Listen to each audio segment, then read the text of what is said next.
State bank का शरह सूद 2% कम करने का ऐलान। ज़राई पॉलिसी कमेटी ने मौशी अदादोशुमार के तफसीली जायजे के बाद शरह सूद में 2% कमी का फैसला किया।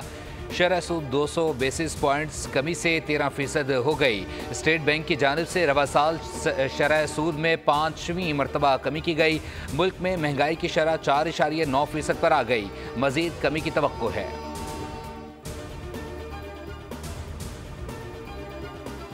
चेयरमैन सेनेट यूसुफ रजा गिलानी की ज़ेर सदार सेनेट इजलास जारी। अरकान सेनेट की जानिब से इजलास में मुख्तलिफ बिल पेश किए जाएंगे।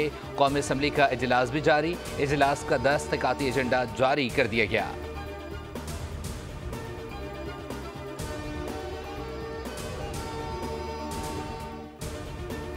और वज़ीर आज़म शहबाज शरीफ ने आज अमन व अमान की सूरत हाल पर इजलास तलब कर लिया। इजलास में मुल्क की मजमूई अमन व अमान की सूरत हाल का जायजा लिया जाएगा।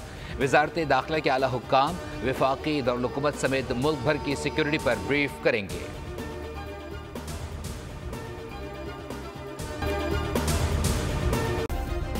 सब्सक्राइब करें और बेल दबाएं ताकि कोई खबर रह न जाए।